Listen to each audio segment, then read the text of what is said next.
Amém? Todos acharam? Bem rápido, né? Então, Marcos, capítulo 5, versículo 21, diz assim a palavra do Senhor.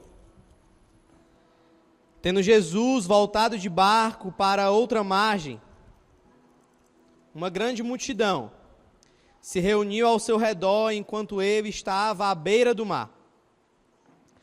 Então, chegou ali um dos dirigentes da sinagoga, chamado Jairo.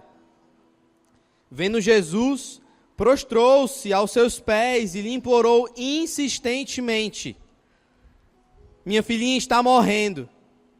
Vem, por favor, e impõe as mãos sobre ela, para que seja curada e que viva. Jesus foi com ele. Uma grande multidão seguia e o comprimia. E estava ali certa mulher, que havia 12 anos sofrendo de hemorragia. Ela padecera muito sobre o cuidado de vários médicos e gastara tudo o que tinha. Mas, ao invés de melhorar, piorava. Quando ouviu falar de Jesus, chegou por trás dele, no meio da multidão, e tocou em seu manto, porque pensava: se eu tão somente tocar em seu manto, ficarei curada. Imediatamente cessou sua hemorragia, e ela sentiu em seu corpo que estava livre do seu sofrimento. No mesmo instante, Jesus percebeu que dele havia saído poder. Virou-se para a multidão e perguntou: quem tocou em meu manto? Responderam seus discípulos: vês a multidão aglomerada ao teu redor e ainda perguntas: quem tocou em mim? Mas Jesus continuou olhando ao seu redor para ver quem tinha feito aquilo. Então, a mulher, sabendo o que lhe tinha acontecido, aproximou-se, prostrou-se aos seus pés e, tremendo de medo, contou-lhe toda a verdade. Então, ele lhe disse: filha, a sua fé a curou. Vá em paz e fique livre do seu sofrimento. Enquanto Jesus ainda estava falando, chegaram algumas pessoas da casa de Jairo, o dirigente da sinagoga. Jairo, a sua filha morreu. Disseram-lhe eles: não precisa mais incomodar o mestre. Não fazendo caso do que eles disseram, Jesus disse ao dirigente da sinagoga: não tenha medo, tão somente creia. E não deixou ninguém segui-lo, senão Pedro, Tiago e João, irmão de Tiago. Quando chegaram à casa do dirigente da sinagoga, Jesus viu um alvoroço com gente chorando e se lamentando em alta voz. Então entrou e lhes disse: por que todo esse alvoroço e lamento? A criança não está morta, mas dorme. Mas todos começaram a rir de Jesus. Ele, porém, ordenou que lhe saíssem. Tomou consigo o pai e a mãe da criança e os seus discípulos que estavam com ele e entrou onde se encontrava a criança. Tomou-a pela mão e disse: Talita cumi, que significa menina, eu lhe ordeno, levante-se. Imediatamente a menina, que tinha 12 anos de idade, levantou-se e começou a andar. E isso os deixou atônitos. Ele deu ordens expressas para que não dissessem nada a ninguém e mandou que dessem a ela alguma coisa para comer. Aleluia. Queridos, vamos orar mais uma vez. Senhor, estamos diante da Tua palavra. O Senhor é digno do que está acontecendo aqui agora. O Senhor é digno, Senhor Deus, desse dia, dessa parte da nossa semana. Mas não somente do hoje, mas do amanhã, da terça, da quarta e de todos os horários da nossa vida. O Senhor é digno. O Senhor é digno da Tua igreja se reunir nesse lugar e Te adorar. Nós poderíamos individualmente Te adorar, Te louvar, mas nós estamos aqui como igreja, como Teu corpo, declarando que só o Senhor é soberano sobre todas as coisas. Fala aos nossos corações. É assim que nós te oramos e Te pedimos, em nome de Jesus. Em nome de Jesus. Amém. Igreja, o que nós acabamos de ler aqui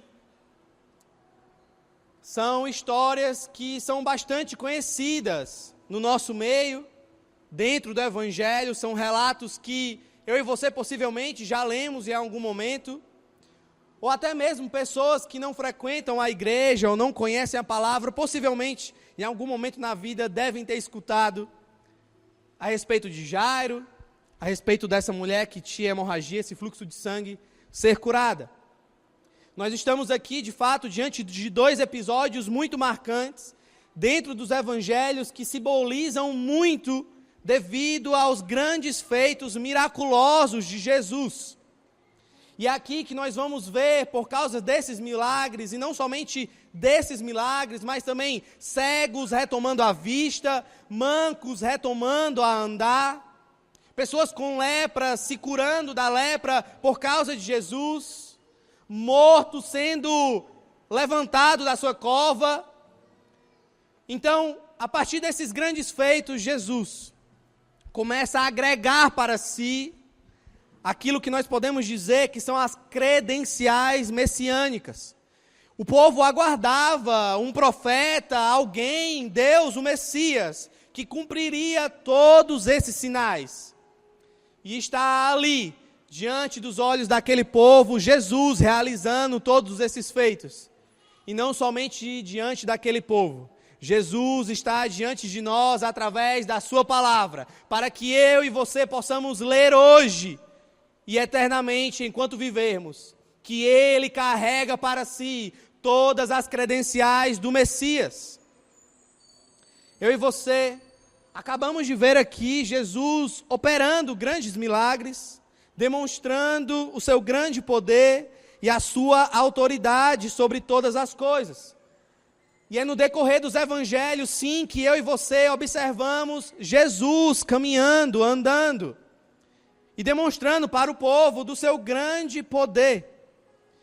Sobre os elementos físicos, Jesus é esse que tem poder sobre os ventos, Jesus é esse que tem poder sobre os mares. Sobre os elementos químicos, Jesus é aquele que transforma água em vinho. E se é que possamos dizer, Jesus é aquele que tem autoridade sobre o biológico também. Nós vamos ver essa mulher ser cessada do seu fluxo de sangue instantaneamente, imediatamente, trazendo controle sobre o seu corpo. Então, Jesus é esse que tem poder e autoridade sobre todas as coisas na face dessa terra, inclusive sobre todos os elementos. Esse é Jesus. E tudo isso já seria mais do que suficiente para que eu e você nos prostrássemos diante dele, do seu poder e da sua autoridade, sobre quem Ele é, porque coisas fantásticas e sobrenaturais acompanham esse Jesus. Mas além de tudo isso, no texto que nós acabamos de ler, não somente Jesus tem autoridade sobre elementos químicos, físicos, biológicos, mas Jesus também é esse que nos tira completamente do nosso eixo, porque diante do que está sendo lido aqui, nós vamos imaginar, nós vamos ver, ler um absurdo gigantesco. Você, algum momento, já conseguiu se deparar com algum absurdo na sua vida? Algum milagre absurdo? Porque o fato de eu e você não acompanharmos absurdos, milagrosos, dia a dia, faz com que eu e você olhemos para os relatos dos evangelhos e não demos tanta atenção. Por exemplo, eu tenho certeza que se algum de nós aqui começasse a voar agora, nós nos surpreenderíamos, muito inclusive. Se por conta própria, sem nenhum cabo, sem nenhum ilusionismo, alguém começasse a voar aqui agora, nós nos surpreenderíamos. Não é à toa que grandes mágicos, ilusionistas fazem esse tipo de mágica, se teletransportam de um lugar para o outro e ganham milhares de visualizações, pessoas o acompanham, querem ver, não acreditam. E não é diferente aqui diante de Jesus, porque o que foi feito aqui é algo que deve nos chocar, é algo que deve nos deixar abismados, pasmos, estarrecidos, porque Jesus não somente retoma o fluxo daquela mulher, mas também ressuscita uma menina que, de acordo com o texto, ela já estava morta. E nós não podemos passar os nossos dias sem nos surpreender com os relatos do Evangelho. Eu e você não podemos nos acostumar com aquilo que Jesus fez. Porque Jesus ressuscita uma menina morta. E isso precisa deixar aqueles que já dobraram seus joelhos diante de Deus estarrecidos. Porque Jesus é aquele que tem todo o poder nas suas mãos. Nós temos inclusive um ditado que é muito utilizado por nós, que para tudo dá-se um jeito, mas só não para a morte. Mas Jesus é aquele da qual nenhum decreto, nada que eu e você estabelecemos, vimos ou dissemos, seja impossível para Ele. Não existe nada que nós possamos determinar que seja impossível para Deus, porque tudo o nosso Senhor é capaz. Tudo o nosso Senhor é capaz. Ao ler o Evangelho, ao ler a sua palavra, nós podemos dizer, de tudo o nosso Senhor é capaz. E vimos essa história, Jesus ressuscitando uma menina. Jesus demonstra todo esse poder, toda essa autoridade sobre a morte e que Ele está no controle de tudo. Não há nada que saia do controle das suas mãos. Não há nada que surpreenda esse Deus Todo-Poderoso. Ele não pode ser surpreendido. Tudo está no seu controle. Porque Jesus não é somente aquele que morreu e ressuscitou. Entenda o que eu vou dizer. Jesus não é apenas aquele que tem a capacidade para ressuscitar a si mesmo.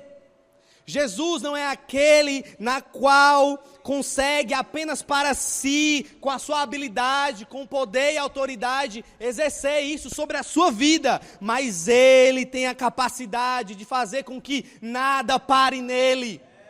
Mas vá, escorra, se transporte, toque a vida do outro, a minha e a sua. Porque de Jesus flui vida. Vida em abundância flui de Jesus. A vida flui dele, não simplesmente passa por ele, mas muito pelo contrário, vem dele, sem ele nada existiria. A vida que sai do nosso Senhor Jesus não para somente nele, mas é capaz de tocar a minha vida e a sua.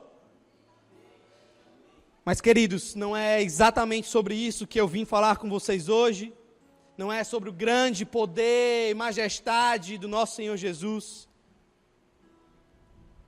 mas fazer com que eu e você percebamos, mais uma vez, que esse Jesus Todo-Poderoso, com toda a autoridade, com todo o poder em suas mãos, Criador dos céus e da terra e de tudo que nela há, desse Deus eterno, que esse Deus também é Deus Emanuel, também é Deus conosco, é um Deus pessoal que caminha lado a lado comigo e com você. Então, esse Deus Todo-Poderoso, esse Deus que nada o detém, Ele também é Deus Emanuel e a igreja não pode esquecer disso. Ele habita através de nós, Ele passeia através de nós, Ele está aqui, querido.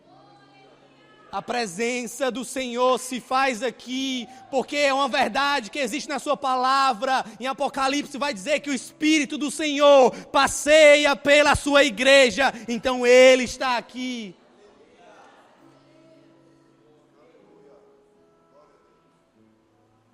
Aleluia. Pois, então, observem comigo o texto que nós acabamos de ler, e eu vou dividir esse trecho que nós lemos em 3 momentos para que fique melhor a compreensão. Então, lembra comigo. Primeiro momento, nós vamos ter Jesus recebendo a notícia de Jairo. Jairo se encaminha até Jesus e recebe da boca do próprio pai que a sua filha está à beira da morte, ou nós já sabemos em algumas traduções que aquela menina já morreu.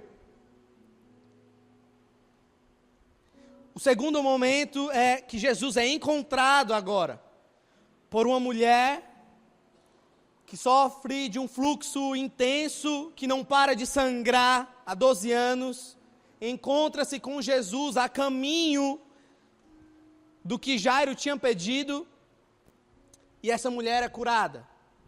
E o terceiro momento agora é Jesus saindo daquele momento, daquela ambiência com aquela mulher, e se direcionando à casa de Jairo, chegando na casa de Jairo, e o texto nos mostra que essa menina morreu, e que essa menina agora é ressuscitada pelo Jesus que nós tanto amamos. Então não perca de vista esses 3 momentos desse texto que nós lemos.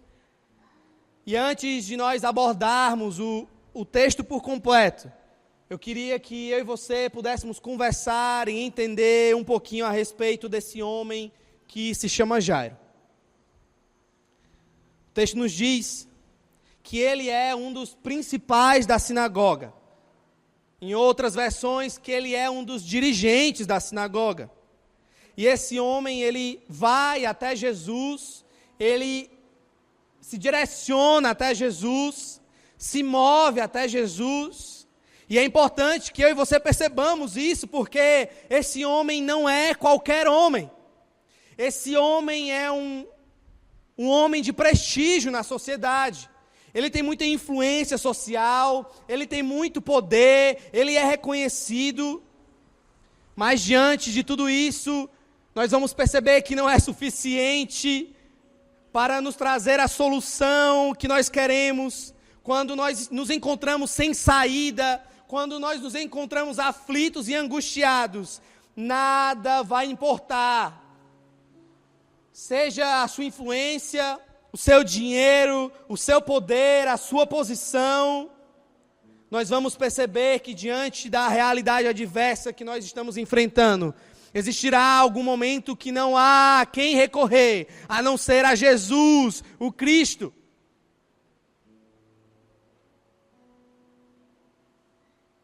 Muitas vezes, é diante das nossas maiores angústias, que eu e você corremos para os pés de Jesus.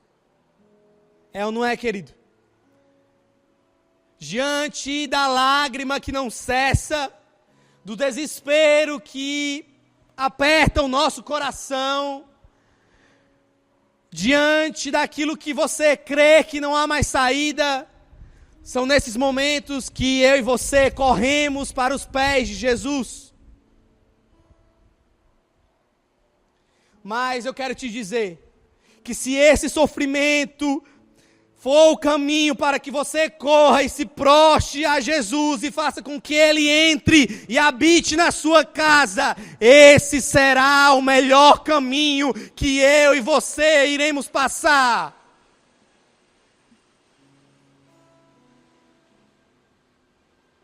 Se a angústia, se a aflição for o caminho necessário para que eu e você corramos até Jesus, esse será o melhor caminho que eu e você iremos percorrer.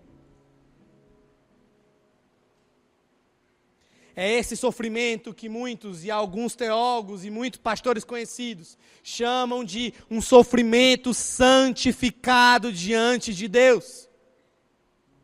Muitas vezes eu e você achamos que as angústias, as provações, elas existem para nos tirar do caminho. Mas, na verdade, são elas que nos colocam no caminho prostrado diante de Deus. São essas angústias, são essas provações que nos fazem olhar para aquilo que importa, para o Senhor, que é o nosso socorro e o nosso refúgio.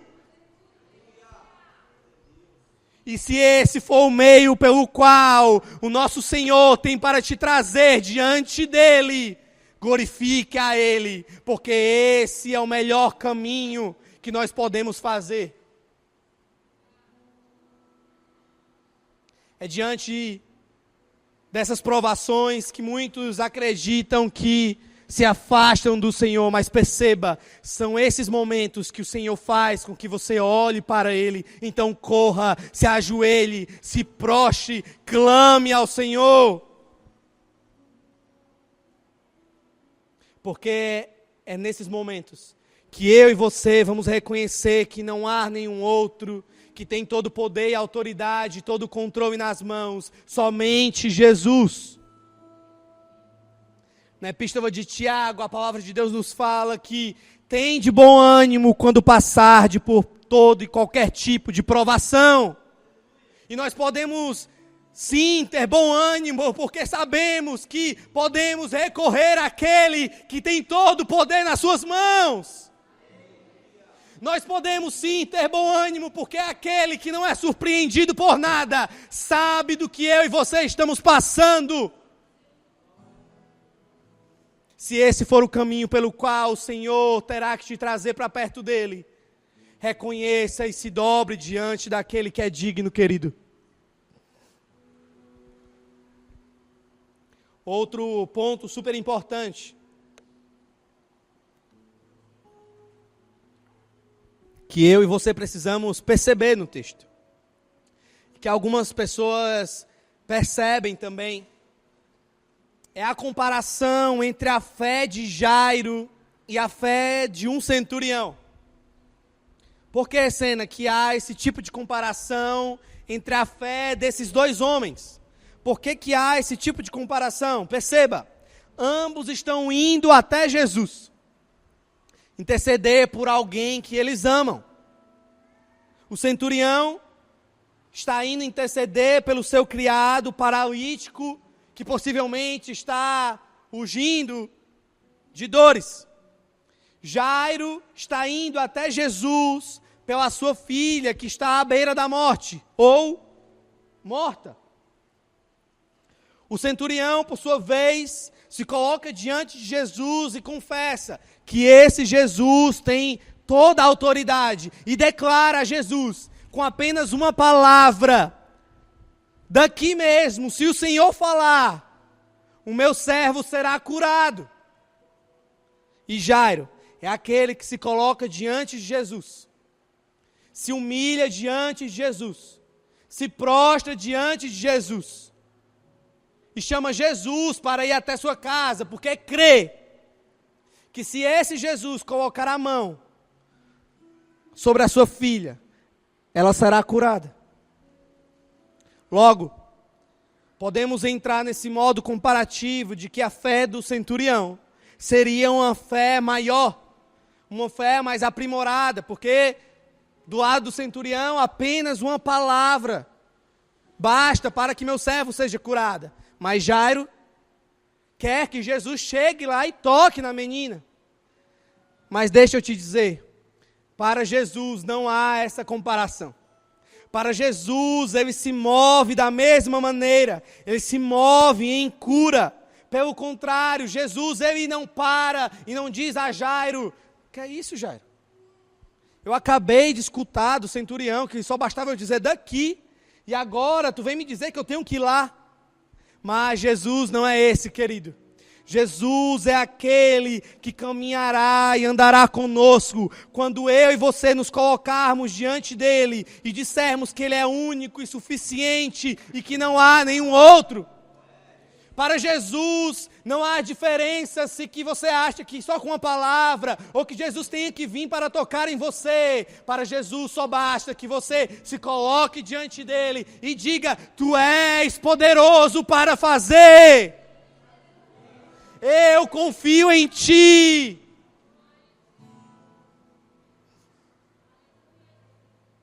Ah, queridos, felizes são aqueles que confiam no Senhor.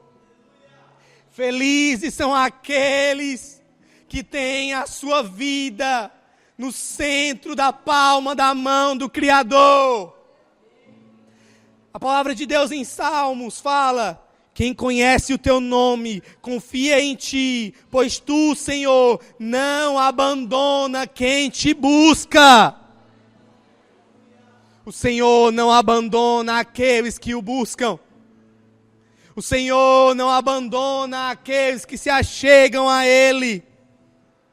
Porque o próprio Jesus diz: eu não lançarei nenhum fora a que se chegar a mim. Então, queridos, o próprio Jesus disse: eis-me aqui de braços abertos.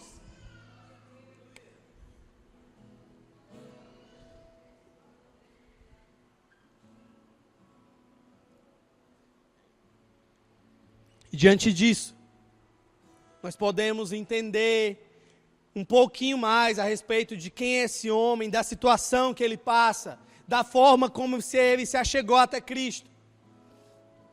Então, perceba comigo essa história que nós lemos em Marcos capítulo 5. E perceba que durante essa sequência, essa narrativa, nós temos de fato uma sequência aqui. Jesus é abordado por um homem aflito, angustiado e provavelmente desesperado com essa situação. Você não estaria, querido? Você não estaria desesperado, angustiado com tal situação? Jairo se encontra com Jesus, consegue levá-lo até sua filha, porém no meio do caminho existe uma interrupção. Você, pai e mãe,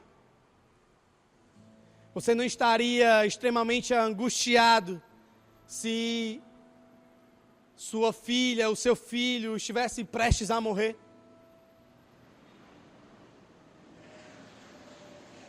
O que você faria para contornar essa situação? Acredito que tudo. E daí, você consegue, você se encontra com Jesus. Você chama a atenção de Jesus.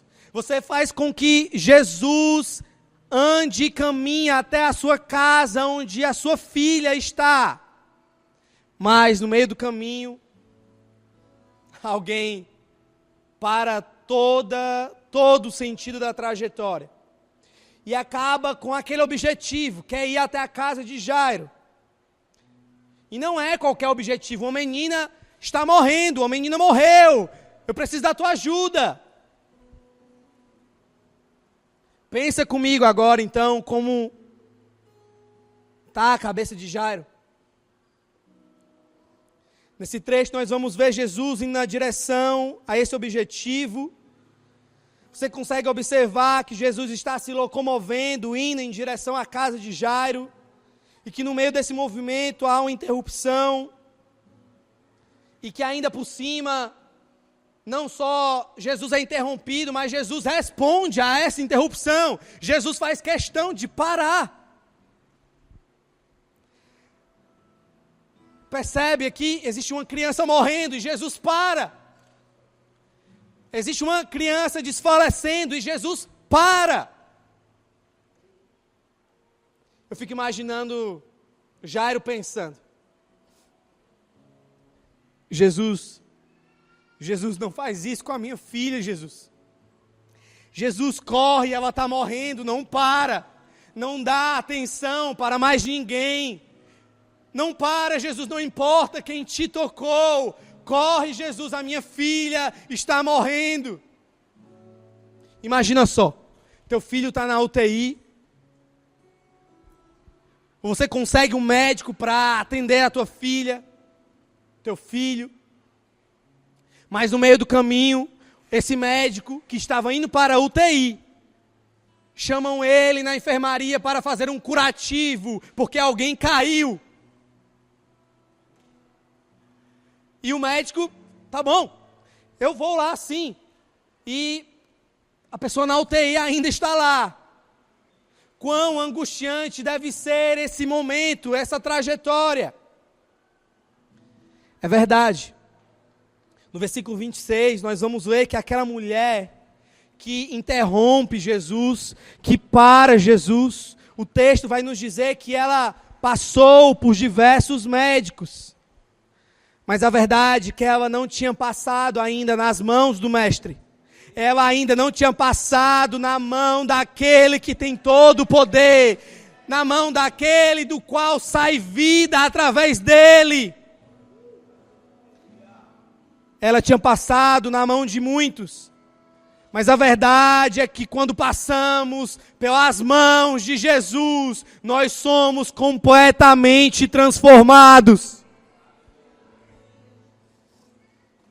A verdade é que não importa o quão você tem se esforçado para ser uma pessoa melhor, quantos cursos de coach você tem ido, quantos cursos de autoajuda você tem feito, não importa, importa é quando você for transformados pela mão do Deus Todo-Poderoso. Importa é quando você se deixar ser tocado por Jesus, porque tudo muda quando nós somos transformados por Jesus.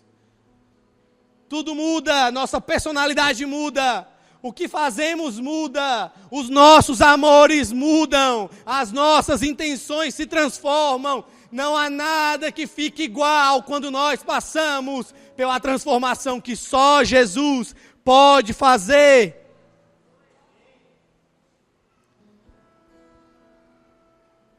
Mas e Jairo? Jairo está lá, queridos. Jairo está lá. Jairo está lá vendo essa mulher ser transformada. Jairo está lá vendo essa mulher ser curada. Jairo está lá. E a sua cabeça, a filha dele está morrendo. A filha dele está morrendo. Jesus para, dá atenção, procura quem me tocou, eu quero saber quem foi. Jairo, Jesus, a minha filha, Jesus. Pelo amor de Deus. Tudo isso está acontecendo. Jairo está observando com o coração aflito. E talvez eu esteja pensando mais uma vez. Eu não era para estar aqui. Eu era para estar lá porque a minha filha vai morrer. E quando ela morrer, eu estou aqui, sendo imprensado pela multidão. Minha filha vai perguntar por mim quando ela morrer. E eu estou aqui parando para dar atenção a outra pessoa. Eu era para estar lá.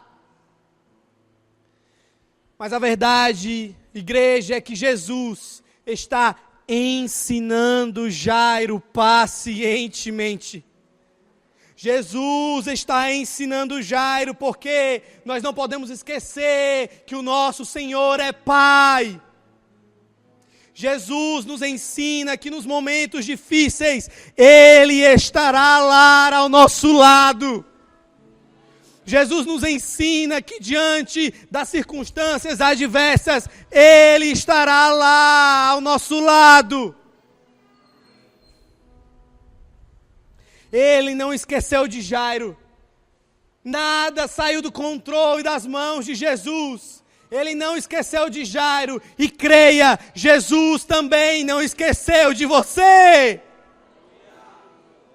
Nós precisamos resgatar essa paternidade do Senhor sobre nós. Ele não nos esquece. Ele nos conhece pelo nome. Esse é o nosso Senhor.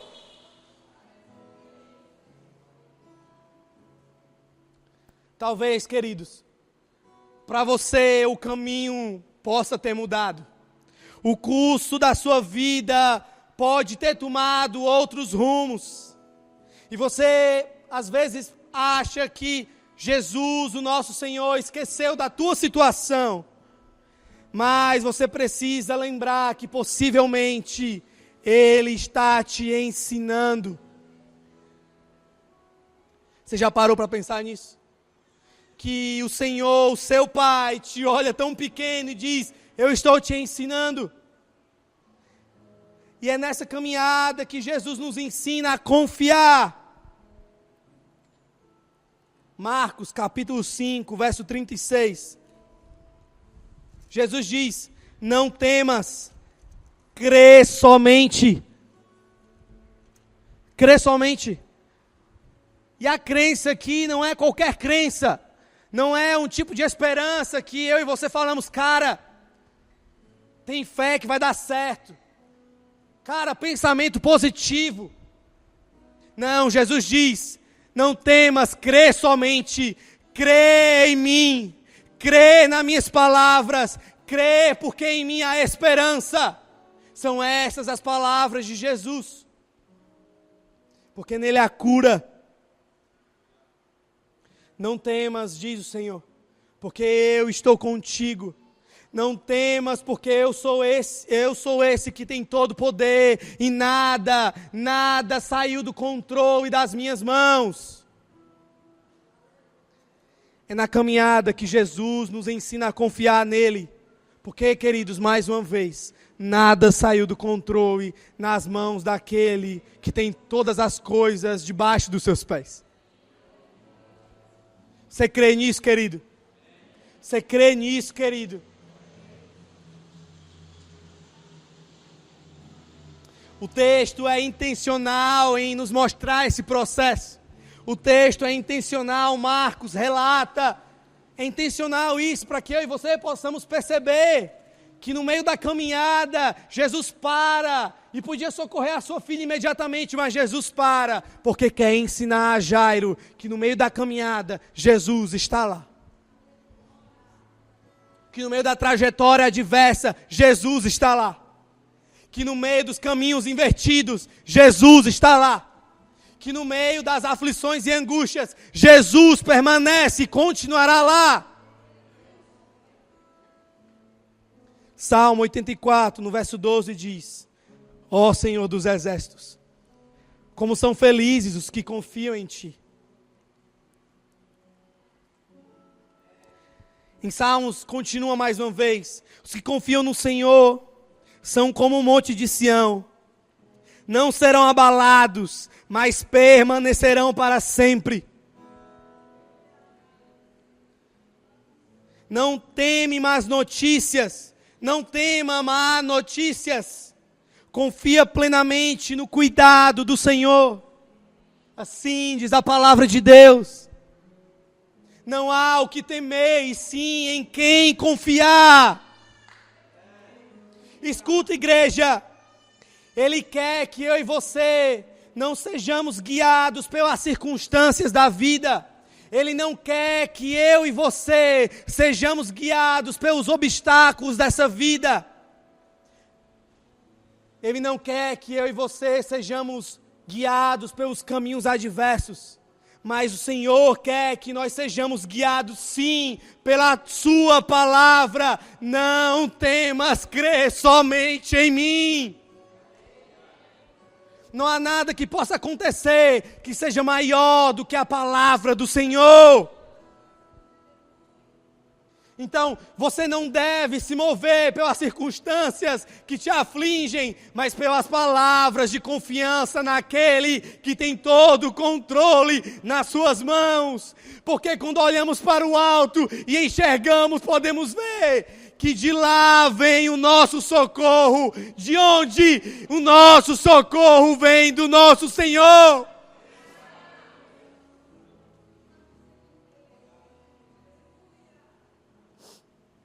O nosso socorro vem do Senhor, igreja. Essa palavra é uma palavra para o teu coração, querido. Não pare, não desista. Crê somente nele. Ele é poderoso. Ele é soberano. Ele é o Cordeiro que tem todo o poder. Ele é digno, querido.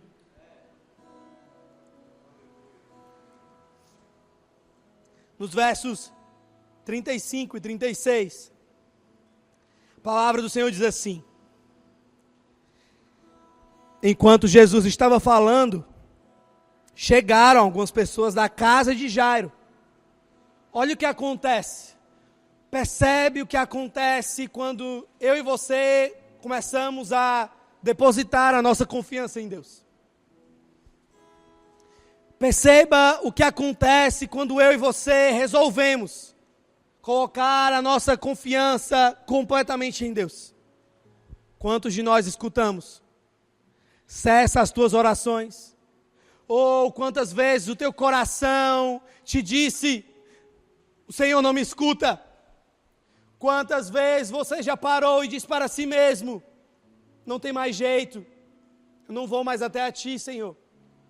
E Jesus responde, não fazendo caso nenhum do que foi dito. Olhou para Jairo e disse, não tenha medo, tão somente creia. Em meio a tudo isso, a que vozes você tem dado ouvido? Em meio às circunstâncias da sua vida, que tipo de vozes você tem alimentado dentro de você? Que tipo de pessoa você tem colocado na caminhada com você? Aqueles que dizem, a tua filha já morreu, não perturba mais o Senhor. Ou você tem escutado daqueles que falam, Senhor é o teu pastor e nada te faltará.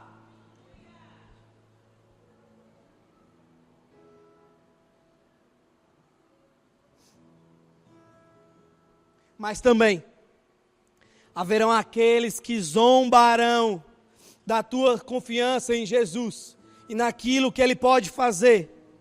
Quando Jesus chega na casa de Jairo, Ele diz, o que está acontecendo? Fiquem tranquilos, para que tudo isso? Essa menina não está morta, ela apenas dorme. E alguns olham para Jesus e zombam da cara dele.